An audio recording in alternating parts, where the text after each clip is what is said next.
Filosofía española, siglos XVII y XVIII. Segunda parte. Aunque Borilla clasifica a nuestros filósofos de estas dos centurias nada menos que en 8 categorías, a nosotros nos parece que todo lo que puede interesar en este apéndice se reduce a 3 clases. Filósofos más o menos eclécticos, escolásticos y controversistas. Filósofos eclécticos. 1. Isaac Cardoso, 1615-1680, portugués y judío, famoso por su filosofía libera, que dedicó al Senado de Venecia, a donde se acogió, después que se volvió al judaísmo. En ella corren parejas su erudición filosófica, que es inmensa, y la independencia de criterio, y el tono dominante de su filosofía parece ser un atomista cristianizado. 2. Benito Feijós, 1677-1764, monje benedictino, natural de Orense y profesor en Oviedo mucho tiempo. Este peregrino incansable por todos los campos de la humana mente, según Menéndez Pelayo, más que filósofo, es un pensador eruditísimo, que debe a Bacon y vive el amor a la experimentación, a Newton sus principios de física, a los cartesianos su odio a las cualidades, a Gassendi sus aficiones atomísticas y a su falta de formación sólida ciertos asomos de escepticismo y tal o cual opinión peregrina. Sus obras son Teatro crítico y Cartas críticas. 3. Andrés Piqué, 1711-1772, médico aragonés, escribió Lógica, filosofía moral, de la aplicación de la filosofía a los asuntos de la religión. Su filosofía es un cuerpo de ciencia sólida, íntegra, profundamente cristiana, acaudalada con los despojos de toda filosofía y con los descubrimientos de la ciencia física e histórica. Juan Pablo Forner, 1756-1797, su sobrino, fue también ecléctico como él. 4. De menor nombre fueron Juan Caramuel, 1605-1682.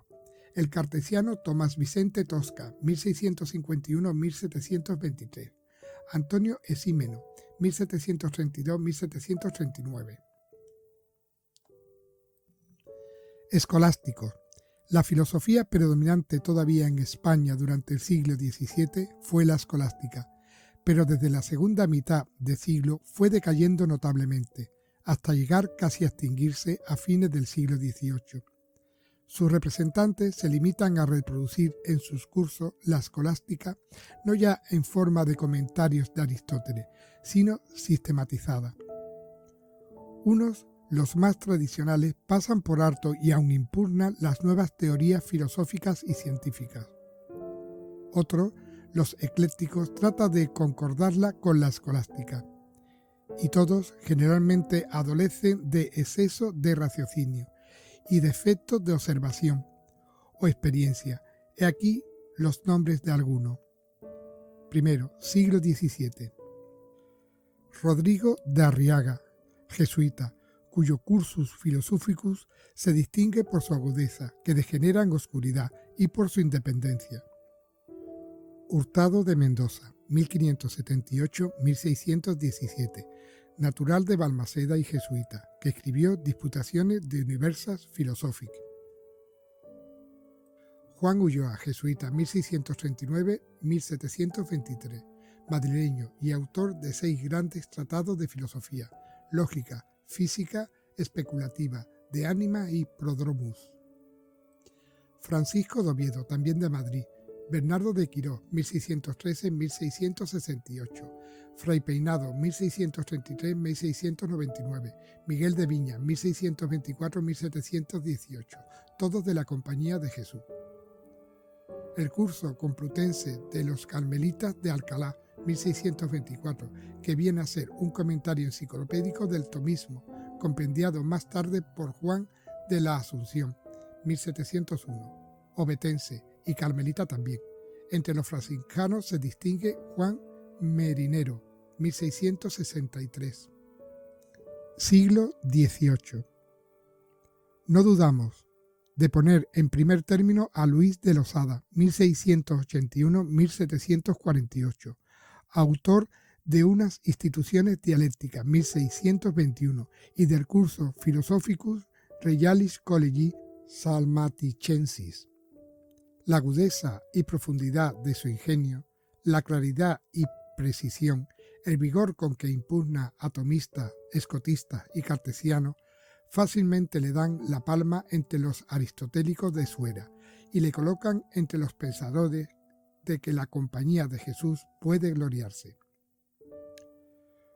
Como escolástico puede considerarse también Hervas y Panduro, 1735-1809, hombre de inmensa lectura que en su idea del universo trata del hombre y de su historia física, de los idiomas, de la sociedad, de la raza humana, etc.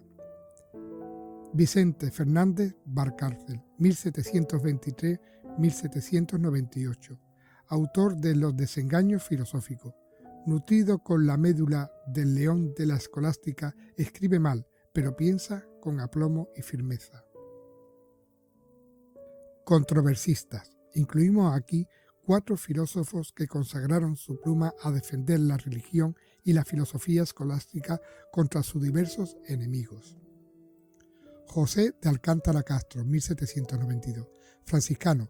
En su Apología de la Teología Escolástica, libro excelente y lleno de doctrinas sólidas, pero muy farragoso, defiende la filosofía y teología enseñada en las escuelas.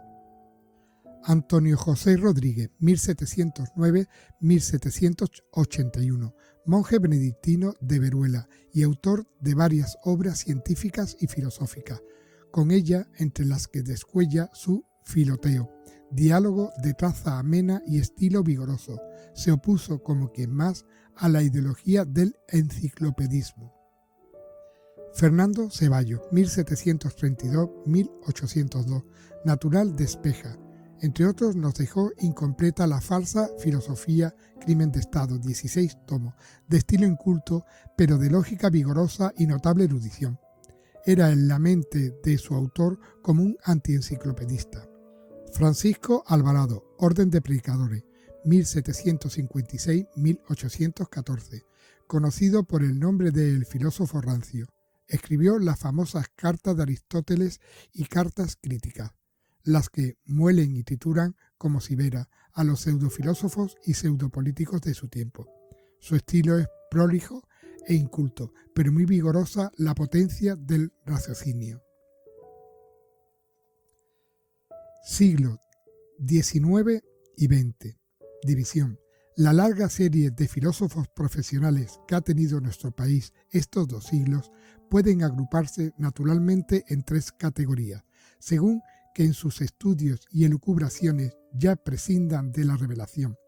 Filosofía racionalista o heterodoxa, ya se subordinen a ella negativamente.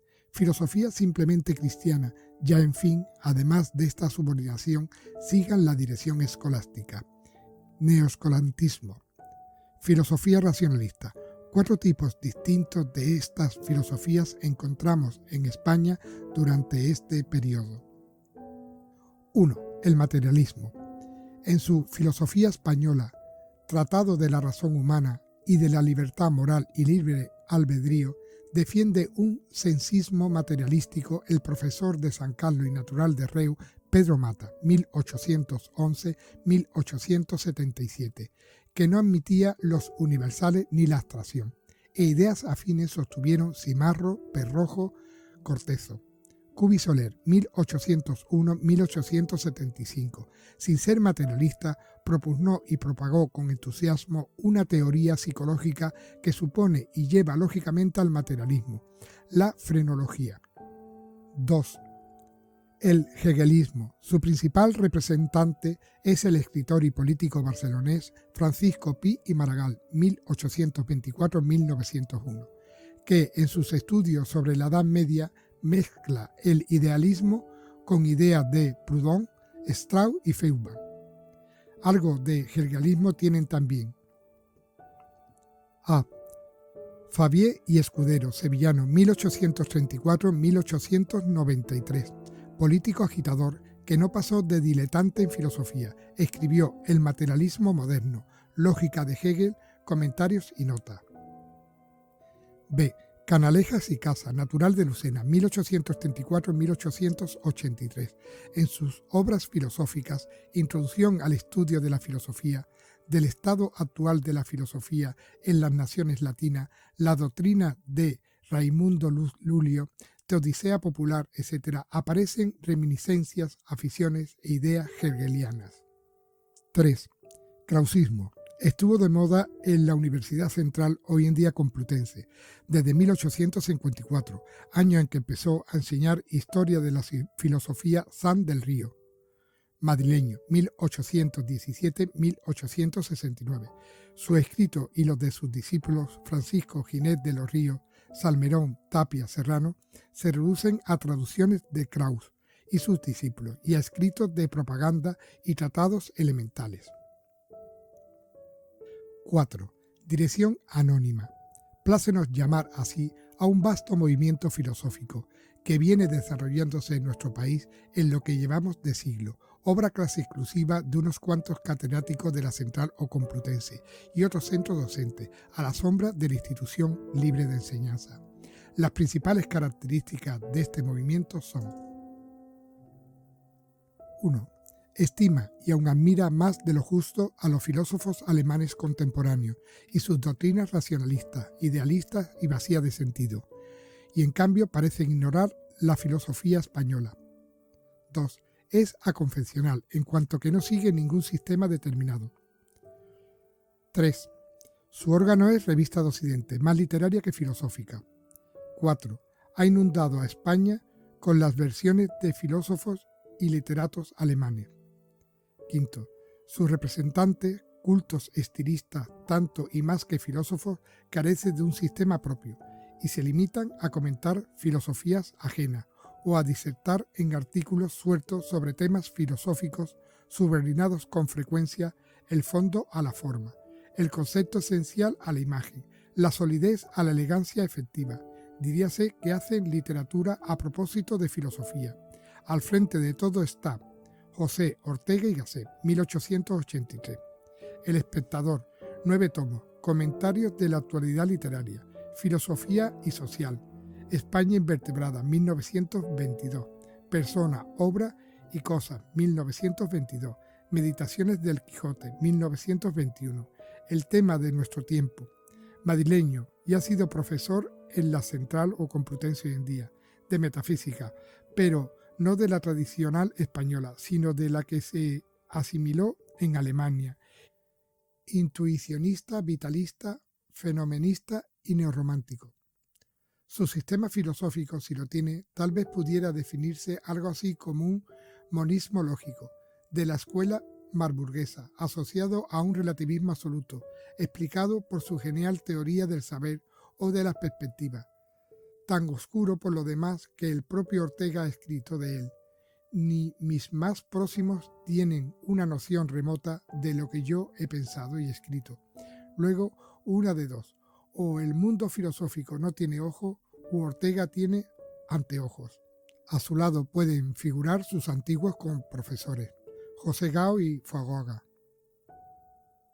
En cuanto a la filosofía de don Miguel de Unamuno, 1864-1937, a nuestro juicio no pasa de ser un lirismo gratuito y apoteósico de la vida, que le coloca al lado de Bergson y Nietzsche, porque, según él, la raíz de todo es la tendencia a ser, o el apetito innato común a todos los seres, que en el hombre se hace consciente, el deseo de vivir, de más vivir, de sobrevivir a sí mismo en el tiempo y en el espacio, es para Unamuno lo que para Bergson y para Nietzsche, es decir, el resorte de toda nuestra vida, nuestra esencia, y además la única demostración de nuestra inmortalidad, y el mero deseo no es ninguna prueba. Tiene también Unamuno su parentesco con el filósofo de la actualidad y existencialista Heidegger.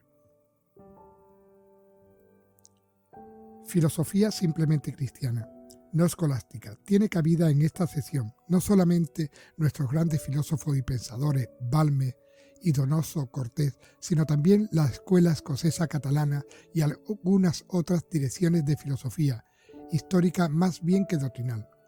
1. Jaime Balmes, 1810-1848. Nació en Vic.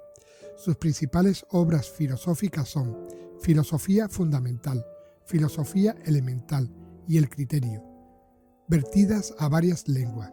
Es sin duda alguna el filósofo más genial del siglo XIX. Aunque no sea escolástico, estima a la escolástica en general, toma de la escolástica muchas doctrinas y aún puede decirse que contribuyó al advenimiento del neoscolantismo. Impugnó los errores de la filosofía moderna como pocos lo han hecho. 2. Juan Donoso Cortés, 1803-1853. Ensayo sobre el catolicismo, el liberalismo y el socialismo. Trabajo filosófico, expuesto con arrebatadora elocuencia e ideología cristiana en el fondo. No obstante sus inexactitudes de expresión tradicionalista, es más bien un pensador profundo, orador y polemista que filósofo. 3. Escuela escocesa catalana. 1. Su introductor fue Ramón Martín de Eizaga, 1808-1857, autor de un curso de filosofía elemental, el cual enmendaba el reidianismo, dando cabida a la psicología filosófica. Francisco Llorén y Barba, 1820-1872, profundo psicólogo y observador sagacísimo de los hechos internos. Acrisoló en sus lecciones orales las doctrinas de sus maestros y fue el mejor representante de la escuela. 4. Tiene cabida aquí los nombres de varios escritores. Más bien que filósofos son historiadores de la filosofía. Los arabistas Francisco Codera, 1836-1917, Miguel Asín Palacio, Gonzalo Palencia, Quirós y los agustinos Morata y Antuña. 2. Los hispanistas Menéndez y Pelayo, Bonilla, San Martín, Bullón, Eloy y Marcial Solana, aunque estos dos últimos son escolásticos de pura cepa. 3. Por último, Ramón Turró, 1854-1926, tan insigne bacteriólogo como genial y fecundo publicista. Filosofía crítica de la inteligencia, origen de las representaciones. Peregrina es por lo demás la teoría gnoseológica que defiende. Neoscolantismo. De las tres corrientes filosóficas españolas de estos dos últimos siglos, esta es con mucho la más numerosa en representantes y de una literatura copiosísima, así que tenemos que ser mucho más breves que nunca. Durante el siglo XIX cabe en nuestra patria la gloria de haberse adelantado a la encíclica Aeternis Patri en la restauración de la escolástica por el magisterio y los escritos de los filósofos. 1. José Fernández Cueva, jesuita, 1864. Philosophic Rudimenta ad usum academic inventutis. Historia Philosophiae. 2. Seferino González, Orden de Predicadores, 1831-1894. Estudios sobre la filosofía de Santo Tomás, Filosofía Elemental, Historia de la Filosofía en 4 volúmenes, traducida a otras lenguas y muy estimada aún en el extranjero. 3. Ortiz y Lara, Juan Manuel, 1826-1904. Catedrático en la Central, hoy Complutense, autor de preciosos textos y develador del krausismo. 4. Antonio Comellas y Cluet, 1832-1884, profesor en el Seminario de Solsona. Introducción a la filosofía, demostraciones de la ciencia y la fe. 5. José Mendive, jesuita, 1836-1906, cursos de filosofía en latín y castellano, la religión católica vindicada. 6. Juan José Uramburu, jesuita, 1841-1904, autor de una obra filosófica escolástica en 8 gruesos volúmenes y de un compendio de la misma. 7. A su lado pudiéramos poner otro algo posterior, Iturri Gregorio, jesuita, Fajarne Javier Caminero. B. Siglo XX. El neoscolantismo ha venido acentuándose progresivamente. 1. Sus promotores han sido, primero, varias revistas ya exclusivamente filosóficas como Criterion de Barcelona y revista Luliana, ya mixta, La ciencia tomista, Religión y cultura de los agustinos, Razón y fe, Estudios eclesiásticos jesuitas, Estudios franciscanos, etc. 2. El Congreso Valmesiano en 1910 y en 1924 en Madrid y algunos de los celebrados por la Asociación para el Progreso de la Ciencia. 3. Algunos laboratorios psicológicos, bibliotecas filosóficas y algunos instrumentos de trabajo filosófico. 2. Su fruto. El más notable es la literatura filosófica, que aumenta de año en año. 1. La más copiosa es sin duda la psicológica. Arnaiz, Zaragüeta, profesor en la Central, y el padre Ugarte de Ercillas. Barbén, Barbado, Palmes, Carreras y Artau. 2. La filosofía científica tiene también sus cultivadores. Martínez Zacarías. Aristero, orden de predicadores. De Medio, orden de predicadores. Del Purgar, jesuita. 3. Lógicos y metafísicos. El padre Gómez Izquierdo. Norberto del Prado, orden de predicadores.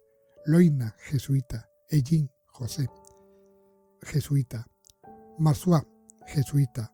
Torras y Vagues, obispo de Vid. 4. Juristas y moralistas. Getino Luis. Barcia Treyes. Gil Robles. Miguejón Salvador, Izaga, Larregui, Padre Montes. 5. Historiadores.